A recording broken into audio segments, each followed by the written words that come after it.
ಹರಿಕಥಾಮೃತ ಸಾರ ಗುರುಗಳ ಕರುಣದಿಂದ ಪನಿತು ಪೇಳುವೆ ಪರಮ ಭಗವದ್ಭಕ್ತರಿದನಾದರದಿ ಕೇಳುವುದು.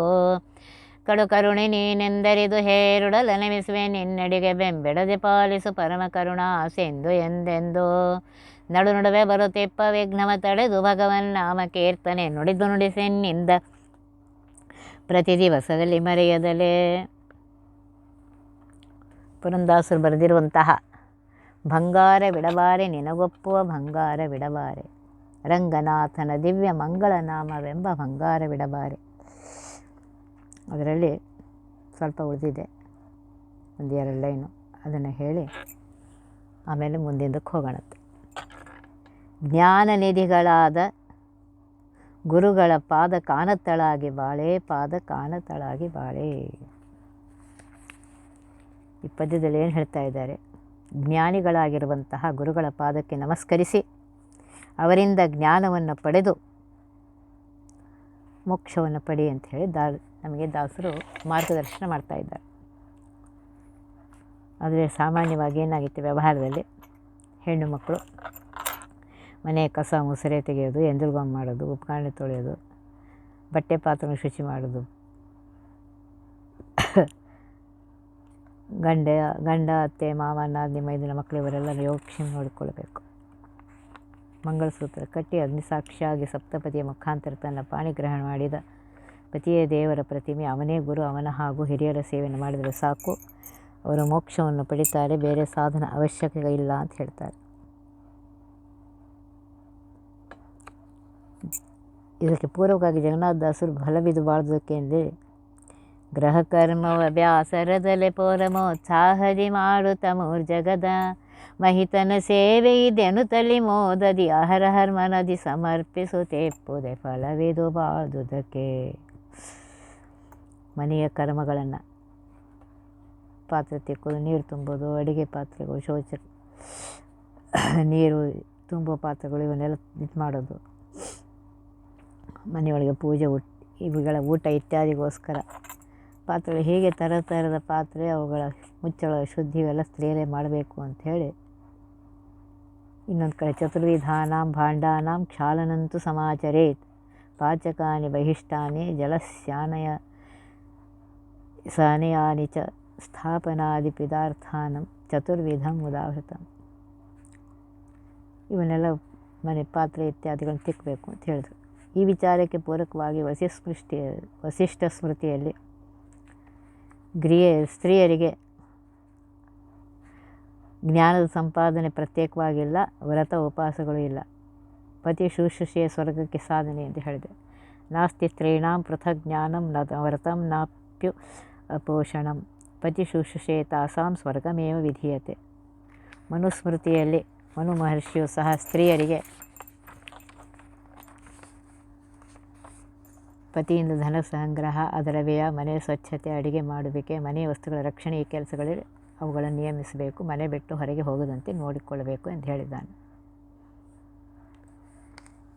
ಇನ್ನೊಂದು ಸ್ಮೃತಿಯಲ್ಲಿ ಹೇಳ್ತೆ, ಅದು ಗಂಡನ ಸೇವೆಯನ್ನು ಬಿಟ್ಟರೆ ಹೆಣ್ಣು ಮಕ್ಕಳು ಬೇರೆ ಯಾವ ಧರ್ಮಾಚರಣೆ ಇಲ್ಲ ಅಂಥೇಳಿ.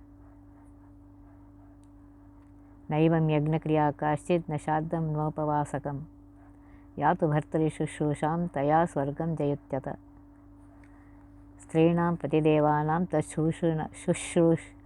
ಶುಶ್ರೂಷಾನುಕೂಲತಾ ಪತಿ ಶುಶ್ರೂಷಾನನ್ಯೋ ಧರ್ಮೋ ಸ್ತ್ರೀಣಾಂ ನ ವಿದ್ಯತೆ. ಮನು ಮಹರ್ಷಿಯು ತಮ್ಮ ಸ್ಮೃತಿಯಲ್ಲಿ ಜಪ, ತಪ, ತೀರ್ಥಯಾತ್ರೆ, ವೈರಾಗ್ಯ, ಮಂತ್ರಸಿದ್ಧಿಗೋಸ್ಕರ ಪ್ರಯತ್ನ ಮಾಡುವ ದೇವತಾರಾಧನೆ ಇವುಗಳನ್ನೆಲ್ಲ ಮಾಡುವಂತಹ ಸ್ತ್ರೀಯರು ಪತಿತರಾಗ್ತಾರೆ ಅಂತ ಹೇಳ್ತಾ ಇದ್ದಾನೆ. ಜಪಸ್ತವ ತೀರ್ಥಯಾತ್ರಾ ಪ್ರವರ್ಜ್ಯ ಮಂತ್ರ ಸಾಧನಂ ದೇವತಾರಾಧನಂ ಚಯ ಸ್ತ್ರೀ ಶೂದ್ರ ಪತನಾನಿ ಷಟ್.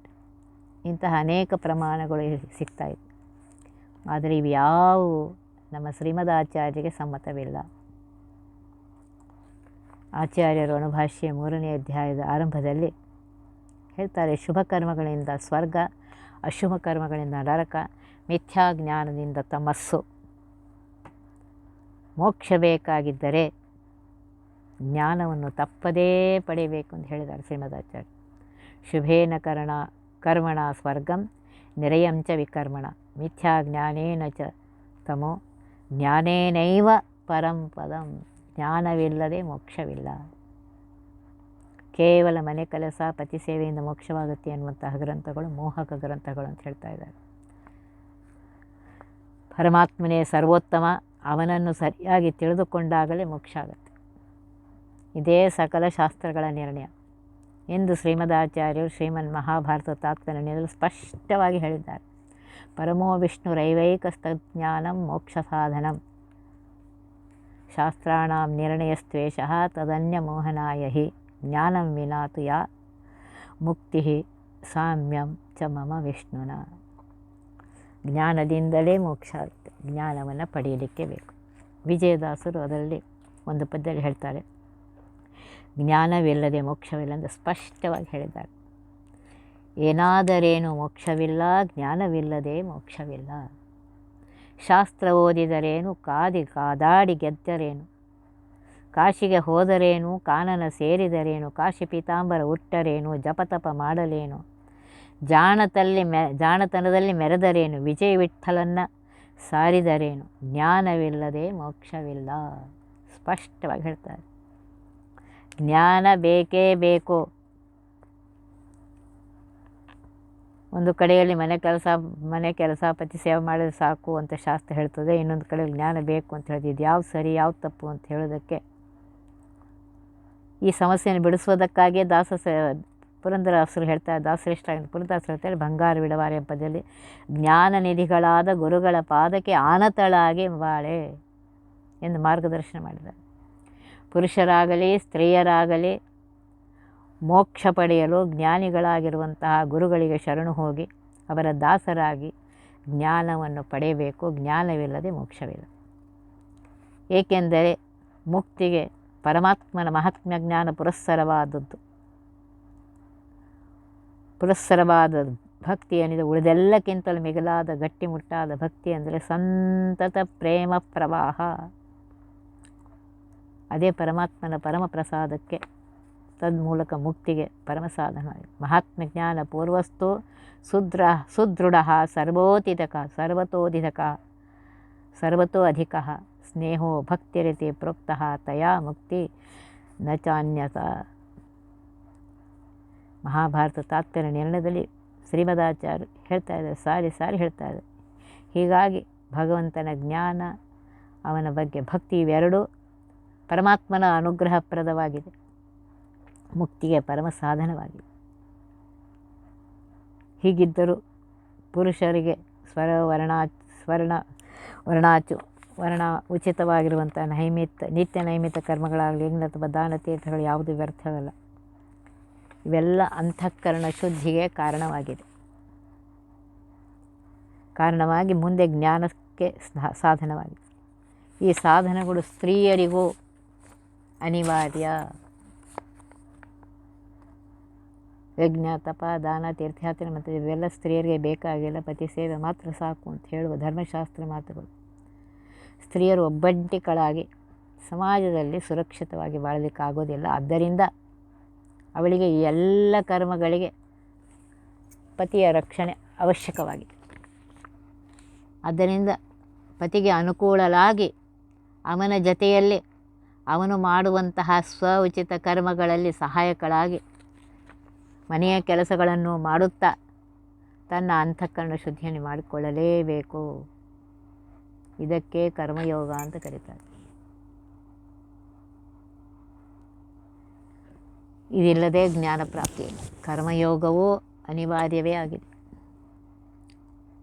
ಜ್ಞಾನಕ್ಕಾಗಿ ಒಬ್ಬ ಗುರು ಬೇಕೇ ಬೇಕು. ಗುರು ಇಲ್ಲದೆ ಜ್ಞಾನ ಇಲ್ಲ. ಗುರುವಿನ ಗುಲಾಮನಾಗದ ತನಕ ದೊರೆಯದಣ್ಣ ಮುಕುತಿ ಅಂತ ಹೇಳಿದ್ದಾರೆ. ಗುರುವಿನ ಗುಲಾಮನಾಗಿ ಅವರು ಹೇಳಿದಂತೆ ಕೇಳಿ ಆ ರೀತಿ ಆಚರಣೆ ಮಾಡಿ ಆ ದಾರಿಯಲ್ಲಿ ನಡೆದಾಗಲೇ ಮುಕ್ತಿ ದೊರೆಯುತ್ತೆ. ಗುರು ಶಿಷ್ಯರ ಸಂಬಂಧ ಅತೀ ಸಮೀಪವುಳ್ಳದ್ದಾಗಿರುತ್ತೆ. ಆದ್ದರಿಂದ ಸ್ತ್ರೀ ತಂದೆ ಪತಿ ಪುತ್ರ ನಿರಪೇಕ್ಷಳಾಗಿ ಅವಳು ಬೇರೆಯವರನ್ನು ಗುರುಗಳನ್ನಾಗಿ ಮಾಡಿಕೊಳ್ಳುವಂತಿಲ್ಲ.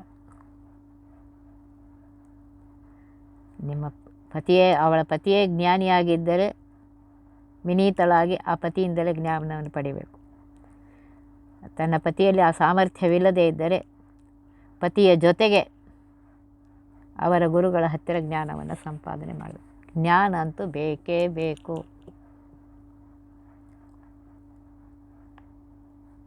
ಸ್ತ್ರೀಯರಿಗೆ ವೇದಾಂತಗಳ ಗ್ರಂಥ ಪುರಸ್ಸರ ಸಾಕ್ಷಾತ್ ಅಧ್ಯಯನ ನಿಷಿದ್ಧವಾದ್ದರಿಂದ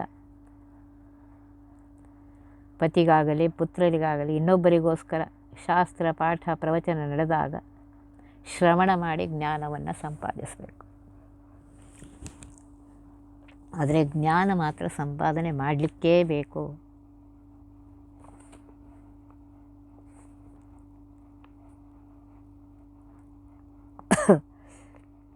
ಮಹಾಭಾರತ, ಭಾಗವತ ಮೊದಲಾದ ಪುರಾಣಗಳು ವೇದವ್ಯಾಸರನ್ನು ರಚಿಸ್ತಾರೆ. ಯಾರಿಗೆ ವೇದಾಧಿಕಾರವಿಲ್ಲ, ಸ್ತ್ರೀಯರೇ ಮೊದಲಾದವರ ಜ್ಞಾನ ಸಂಪಾದನೆಗಾಗಿಯೇ ವೇದವ್ಯಾಸ ರಚನೆ ಮಾಡಿದ್ದಾರೆ.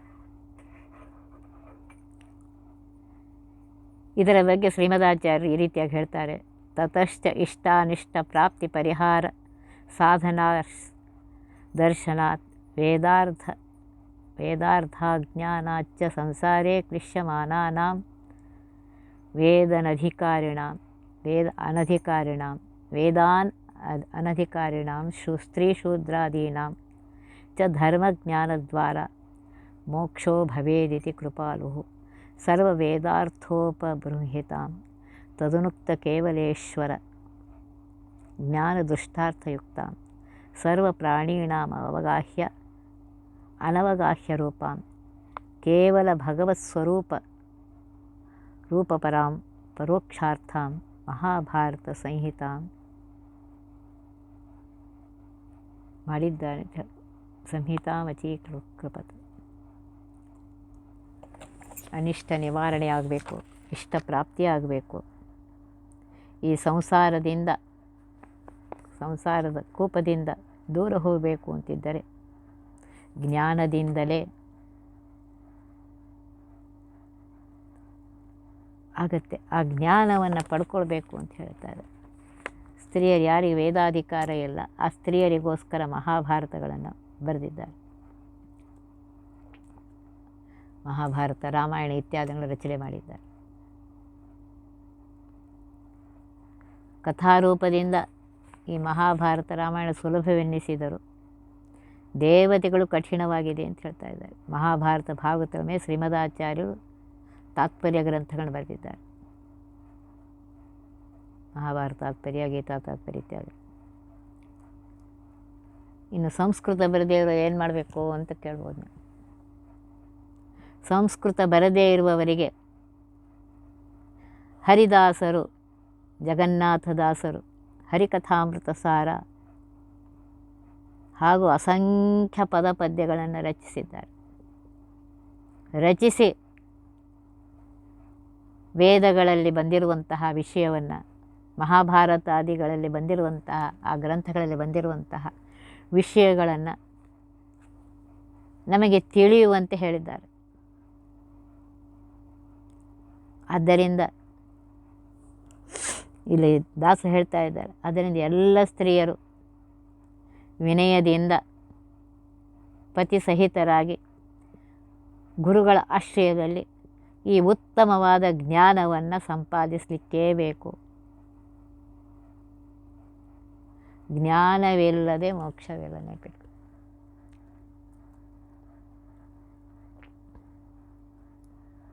ಜ್ಞಾನ ಭಕ್ತಿ ವೈರಾಗ್ಯ ಅಂತ ಹೇಳೇ ಬಿಟ್ಟಿದ್ದಾರೆ. ಜ್ಞಾನ ಪರಮಾತ್ಮ ಸರ್ವೋತ್ತಮನಾಗಿದ್ದಾನೆ, ಸರ್ವೋತ್ಕೃಷ್ಟನಾಗಿದ್ದಾನೆ, ಸರ್ವಸ್ವಾಮಿಯಾಗಿದ್ದಾನೆ. ಸೃಷ್ಟಿಯಾದಿ ಅಷ್ಟಕರ್ತುಗಳನ್ನು ಕಾರ್ಯಗಳನ್ನು ಸ್ವತಂತ್ರನಾಗಿ ಮಾಡ್ತಾನೆ. ಅಂತಹ ಸರ್ವೋತ್ತಮನಾಗಿರುವಂತಹ, ಸರ್ವೋತ್ಕೃಷ್ಟನಾಗಿರುವಂತಹ, ಸರ್ವಸ್ವಾಮಿಯಾಗಿರುವಂತಹ ಪರಮಾತ್ಮನ ಮಹಿಮೆಯನ್ನು ಸರಿಯಾಗಿ ತಿಳ್ಕೊಳ್ಬೇಕು. ಸರಿಯಾಗಿ ತಿಳಿದುಕೊಂಡು ಆಗಲೇ ನಾವು ಆ ದಾರಿಯಲ್ಲಿ ಹೋಗ್ತೇವೆ. ಏನು ತಿಳ್ಕೊಂಡ್ರೆ ನಾನು ಬಂದಿದ್ದೆ ಮಾಡ್ತೀನಿ ಅಂತಂದರೆ ಆಗೋದಿಲ್ಲ. ಅದಕ್ಕೆ ಇಲ್ಲಿ ದಾಸ ಹೇಳ್ತಾರೆ, ಜ್ಞಾನ ನಿಧಿಗಳಾದ ಗುರುಗಳ ಪಾದಗಳಿಗೆ ಆನತಳಾಗಿ ಬಾಳು. ಎಲ್ಲೆಲ್ಲೋ ಹೋಗಿ ಜ್ಞಾನ ಕಲಿಯೋದಲ್ಲ. ಅದಕ್ಕೆ ಶಬ್ದಕ್ಕೆ ಲಕ್ಷ್ಯ ಕೊಡ್ರಿ. ಜ್ಞಾನ ನಿಧಿಗಳಾದ ಗುರುಗಳ ಎಲ್ಲ ಜ್ಞಾನವನ್ನು ತಿಳಿದುಕೊಂಡಂತಹ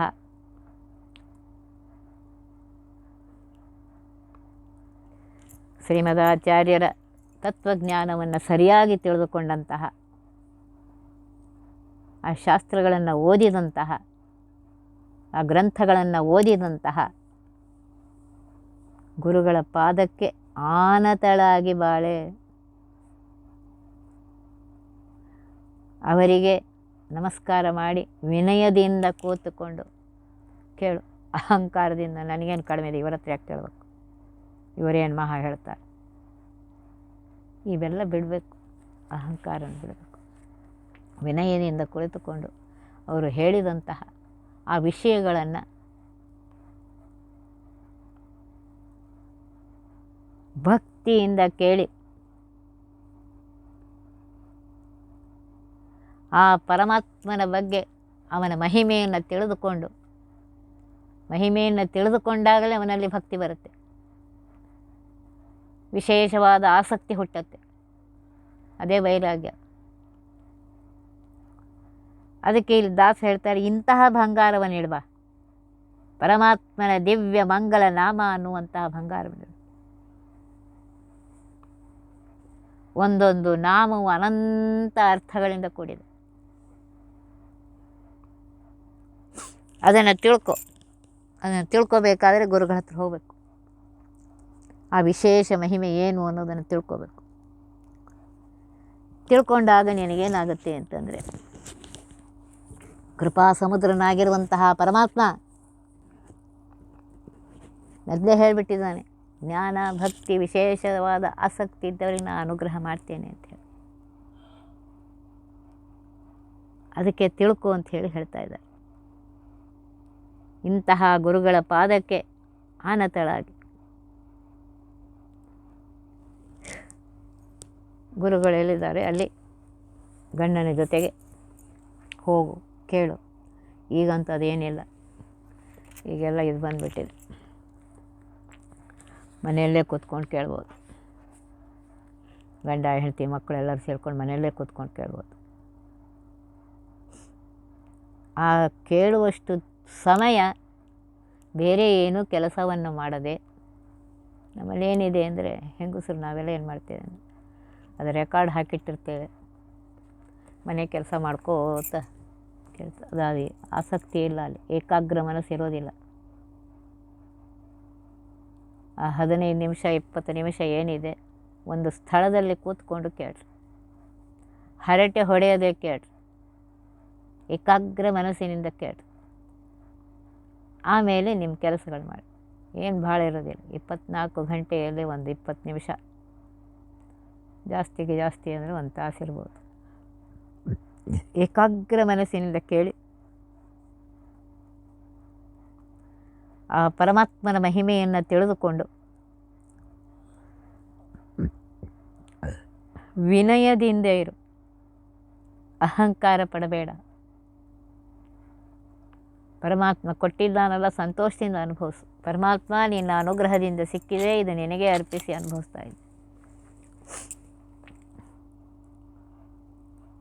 ಹೊಟ್ಟೆಗೆ ಅನ್ನ ಇದೆ, ತೊಡಲಿಕ್ಕೆ ಬಟ್ಟೆ ಇದೆ, ಇರಲಿಕ್ಕೆ ಮನೆ ಇದೆ, ಎಲ್ಲ ನಿನ್ನ ಅನುಗ್ರಹದಿಂದ ಪರಮಾತ್ಮ ಅಂತ ಹೇಳಿ ಅನುಭವಿಸಬೇಡ ಅಂತ ಏನು ಹೇಳಿಲ್ಲ ಶಾಸ್ತ್ರ. ಅನುಭವಿಸು, ಹರಿಕೊಟ್ಟ ಕಾಲಕ್ಕೆ ಅನುಭವಿಸು. ಆದರೆ ಇದು ಪರಮಾತ್ಮ ನಿನ್ನ ಅನುಗ್ರಹದಿಂದ ಸಿಕ್ಕಿದೆ, ಇದು ನಿನಗೇ ಅರ್ಪಿತ ಅಂತ ಹೇಳಿ ಅನುಭವಿಸು. ಅದನ್ನೇ ಇಲ್ಲಿ ಹೇಳ್ತಾರೆ, ಜ್ಞಾನ ನಿಧಿಗಳಾದ ಗುರುಗಳ ಪಾದಕ್ಕೆ ಆನತಳಾಗಿ ಬಾಳೆ, ಪಾದಕ್ಕೆ ಆನತಳಾಗಿ ಬಾಳೆ.